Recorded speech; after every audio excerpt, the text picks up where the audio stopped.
निराशा के क्षणों को कभी जीवन पर हावी ना होने दें, बल्कि जीवन के हताशा भरे क्षणों से कुछ सीखने का प्रयास करें। इन लम्हों से उभरकर आगे बढ़ना और खुद को बेहतर बनाने की कोशिश ही हमारा लक्ष्य होना चाहिए। चाहे कामकाजी जीवन हो, व्यक्तिगत संबंध या फिर स्वास्थ्य से जुड़ी परेशानियाँ, इन सभी कारणों से हमारे जीवन में निराशा के क्षण आते हैं। कुछ ऐसे क्षण जब हम अपनी शक्ति और सामर्थ्य को कम महसूस करने लगते हैं, खुद को असमर्थ और असहाय पाते हैं। लगने लगता है कि हम जीवन को आगे ले जाने में खुद को समर्थवान नहीं पा रहे हैं। निराशा के ऐसे क्षण हमें अवसाद और दुख से भर देते हैं, लेकिन निराशा को जीवन पर हावी होने दिया जाए तो जीवन की स्वाभाविक गति प्रभावित होने लगती है। इसीलिए उन पलों से बाहर आ जाने का अर्थ ही जीवन है। कई बार पूर्व में घटनाएं हमारे मन को अपने कब्जे में कर रखती हैं और हम खुद को उनसे मुक्त कर पाने में कठिनाई अनुभव करते हैं। आगे बढ़ने की राह में वे सबसे बड़ी बाधा हैं। हार, असफलता और तकलीफ़ों से उपजी निराशा को पीछे छोड़कर ही जीवन को अच्छे से जिया जा सकता है। अपनी निराशाओं से उभरने के लिए कुछ छोटे प्रयास कारगर सिद्ध हो सकते हैं, जैसे अपेक्षाओं को कम रखें। इस बात का स्मरण रहे कि हमेशा ही जीवन में जीत नहीं मिलती है। हर उम्मीदवार को नौकरी नहीं मिल जाती है, हर काम पक्ष में ही नहीं हो पाता है। जीवन तो उतार चढ़ाव का नाम है। यहाँ हर तरह की स्थिति बनती है और आनंद भी इसी में है। इसीलिए हर स्थिति में सहज रहना ज़रूरी है। लेकिन इसका अर्थ यह नहीं कि आप अपने लिए ऊंचे लक्ष्य तय ही नहीं करें। अपने लक्ष्य ऊंचे रखें, लेकिन उन लक्ष्यों के पूरा ना होने पर भी जीवन को रुकने ना दें।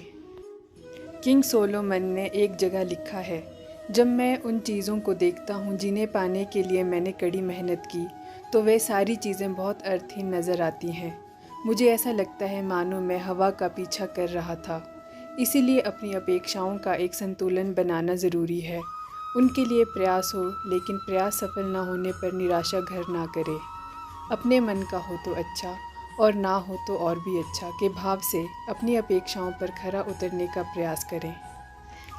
हार से सीखने का प्रयास करें।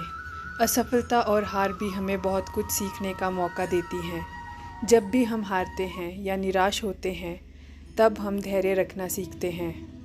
जब भी हार होती है तो उसे इस तरह ही देखें कि आपके प्रयास सफलता के लिए पर्याप्त नहीं थे और आपको सफलता के लिए और तैयारी की ज़रूरत है। निराशा में ही आशा छिपी होती है।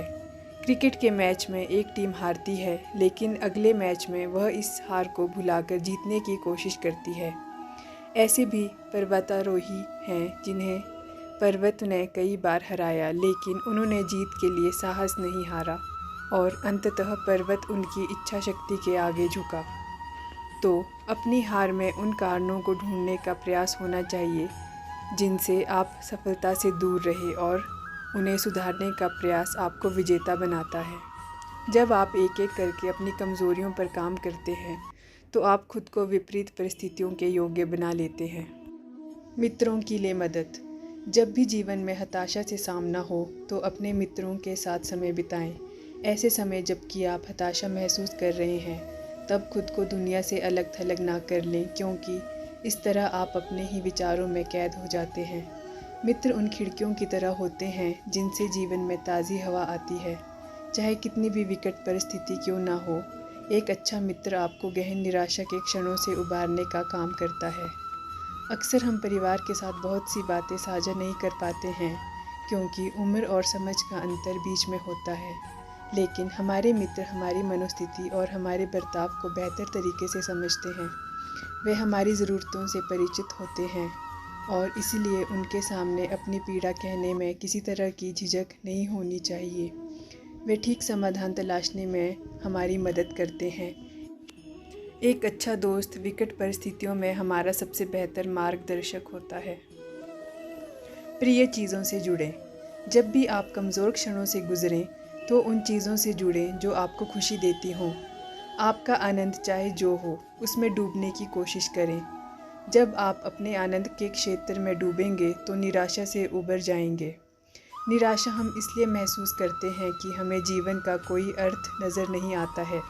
लेकिन जब हम अपनी रुचि की चीज़ों को देखते हैं, तो जीवन के प्रति आशा बंधती है।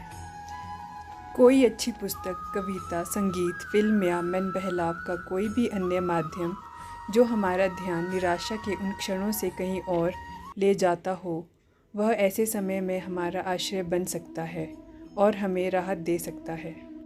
भूत ना भविष्य, केवल वर्तमान। जब भी हम बीती चीज़ों के बारे में ज़्यादा सोचते हैं तो मन में एक अजीब सी उदासी घर कर जाती है। इसी तरह भविष्य के बारे में सोचते हुए भी हम आशंकित और डरे हुए रहते हैं। इनका असर हमारे वर्तमान को ख़राब करता है। अगर हम आज में ही जिए और आज हम क्या अच्छा कर सकते हैं उस विचार के साथ आगे बढ़ें तो शायद जीवन में निराशा के लिए कोई जगह नहीं होगी।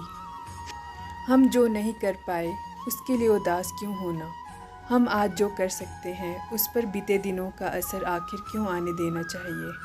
बीती बातों को भूलकर अगर आज में ही अपनी ऊर्जा लगाई जाए तो बेहतर नतीजे हमें आगे बढ़ने को ही प्रेरित करेंगे। कल में अटके रहकर हम अपने आज को भी प्रभावित करते हैं और आने वाले कल को भी। सभी को प्रसन्न करना असंभव। जब आप अपने आसपास मौजूद सभी लोगों को प्रसन्न करने का प्रयास करते हैं तो इस तरह के लक्ष्य को कभी प्राप्त नहीं कर पाते हैं। ऐसे में निराशा आपको घेरे, यह बहुत संभव है। इस तरह की स्थिति से उपजने वाली निराशा से खुद को बचाना हो तो आपको अपनी प्रसन्नता के लिए काम करना चाहिए। अपनी प्राथमिकताएं तय करना बहुत ज़रूरी है। याद रहे, ज़रूरत से ज़्यादा वादे भी हमें हताशा की स्थिति में डाल सकते हैं। किसी की मदद कीजिए। जब आप खिन्न या हताश महसूस कर रहे हैं तो अपने आसपास किसी की मदद करने का कोई अवसर तलाशिए। दूसरों के साथ जुड़िए। दूसरों की प्रसन्नता के लिए छोटा काम हाथ में लीजिए। आपको अपना जीवन अर्थवान नज़र आने लगेगा। जीवन मूल्यवान लगने लगेगा। हम अक्सर ढर्रे पर चलते हुए भी जीवन का मूल्यांकन करने में असमर्थ हो जाते हैं। हमें लगता है कि जीवन उतने ही दूर तक है जितना हम देख पा रहे हैं, लेकिन जीवन उससे भी आगे है, वहाँ भी जहाँ हम नहीं देख पा रहे। For more such videos please do like, share and subscribe.